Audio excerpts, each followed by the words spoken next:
Shinikizo la damu la juu ni ugonjwa wa kimya kimya, hivyo basi huua kwa taratibu kwa wale ambao hawajapimwa na kuelewa hali zao. Huku ulimwengu ukiadhimisha siku ya ugonjwa huu duniani, msimamizi wa kitengo cha magonjwa yasiyoambukiza katika kaunti ya Mombasa, Daktari Ali Omar, anahimiza watu wajitokeze kwa wingi kujua hali zao za presha. Sasa tunahamasisha jamii kuwa ugonjwa wa presha ni hatari sana, ni silent killer. Kwa hivyo watu waje for screening, na screening ni free in all our facilities. Ukija tu tunakupima, na alafu tunahamasisha mazoezi kama leo tulivyofanya hapa. Tumezunguka kwa jamii. Pia hiyo ni mazoezi kwa watu wote, hiyo kutembea. Alafu pia tunahimiza lishe bora. Ndio hizo ili to avoid hypertension. Shinikizo la damu ni hali ambapo nguvu ya damu inasukumwa dhidi ya kuta za mishipa huwa juu ya kawaida, hali inayoweza kusababisha madhara makubwa kwa moyo, figo na ubongo. Daktari John Gitonga anaeleza chanzo cha presha mwilini.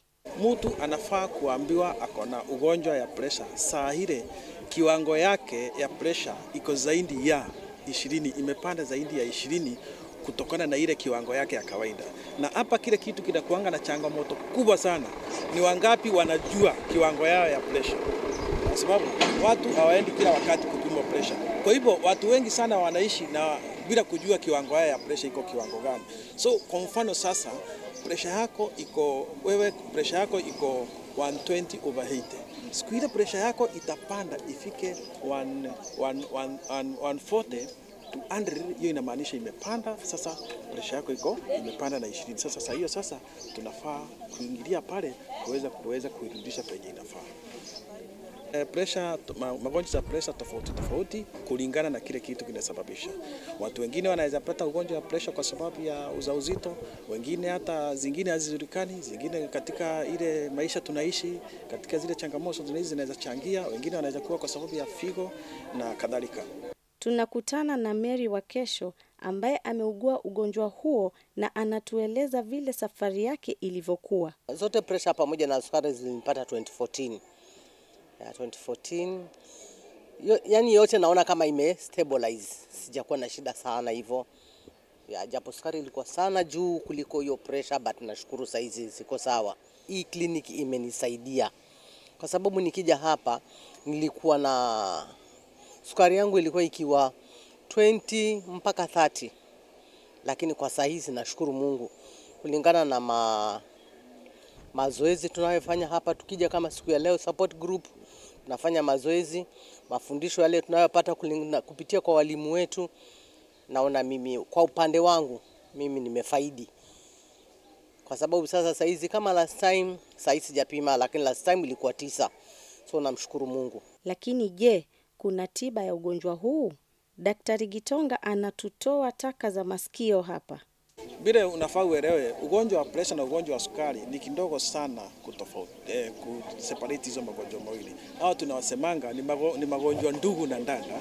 Na katika ile approach ya kuweza kuzuia hii magonjwa, kutibu hii magonjwa na pia kudiagnose kidogo zina uambatano fulani. Kwa hivyo katika hii mazungumzo zingine zitakuwa zinaingiana na zingine zitakuwa na nitakuweza kuelezea vizuri. Sasa kwa mfano watu magonjwa ya presha lazima ukidasify hiyo mgonjwa ako kiwango gani. Kuna wale wagonjwa wako katika risk ya kupata magonjwa za presha. Na hapo mimi natumianga zile kitu kama 8 parameters. Kitu ya kwanza ni tunaangalia maneno ya usingizi. Mtu wa kawaida anafaa awe analala 7 to 9 hours per day. Kama wewe ulali 7 to 9 hours per day, uko katika risk ya kupata ugonjwa wa pressure. Kwa sababu mwili yako ina strain. Number 2, chakula ile unakula. Unakula saa ngapi? Unakula kiwango gani ya chakula? Ni chakula gani unakula? Kwa mfano, kama wewe unakula chakula ukiamka asubuhi unakula chakula saa 4, breakfast yako, mwili yako inapata nguvu wapi hiyo masaa yote? Ina strain. So uko katika risk ya kupata ugonjwa. So cha muhimu ni kwamba ukiamka asubuhi unafaa ukule breakfast within 30 minutes. so that mwili yako inapata nguvu, inapata energy ya ku prepare that day. Lakini sasa ukiinyima chakula hiyo masaa ita strain, na mwili ikianza ku strain, pressure itapanda. Hiyo ni kitu namba moja. Kitu ya pili ni unakula chakula saa ngapi. Unafaa ukule breakfast kuanzia 7 am to 9 am.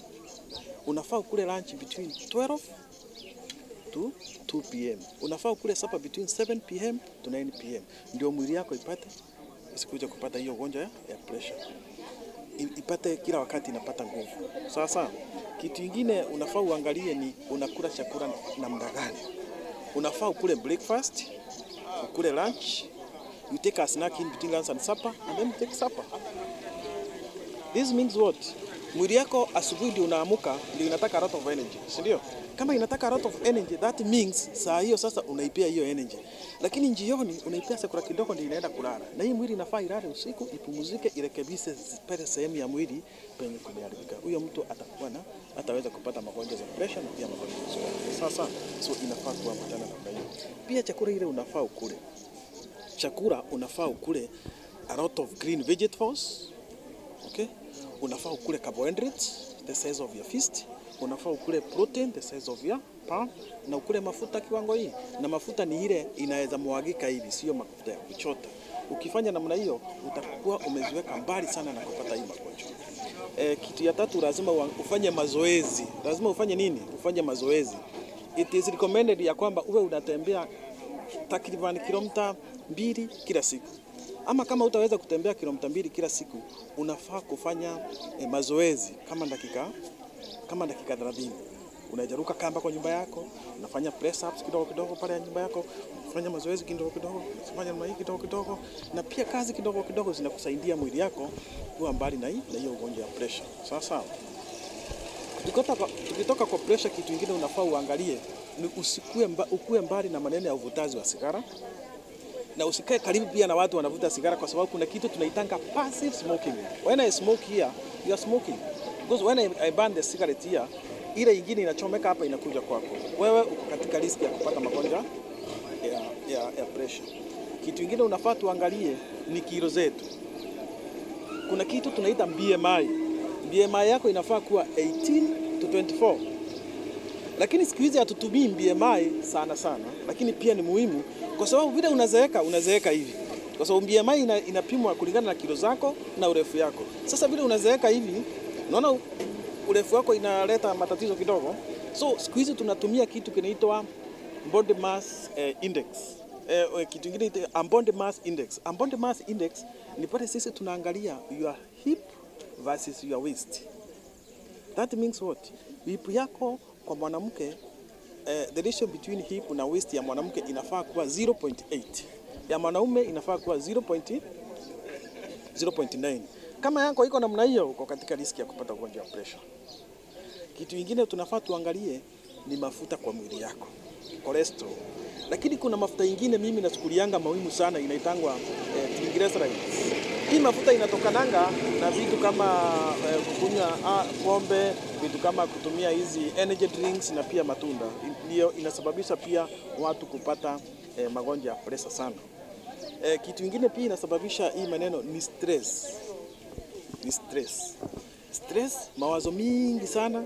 Watu wanakuwa na mawazo, wanaproduce a lot of hormones zile zinafanya mishipa ya damu inakuwa mdogo, alafu pressure zinapanda. Kitu kingine ni katika ile mazingira unafanya kazi. Kitu kimoja unafaa uelewe kwamba unafaa ufanye kazi 52 hours per week. Kama unafanya kazi more than 52 hours per week, wewe uko katika riski ya kufuata nini? Ugonjwa ya pressure. Kila mwaka tarehe 17 mwezi wa Mei, dunia huadhimisha siku ya shinikizo la damu kwa lengo la kuongeza uelewa kuhusu hatari za shinikizo la damu na umuhimu wa kuzuia na kudhibiti hali hii hatari kiafya. Mara nyingi inajulikana kama muuaji kimya kwa sababu haina dalili zozote, jambo linalofanya kuwa muhimu kwa watu kupima shinikizo lao la damu mara kwa mara. June Lance, Majestic Digital TV.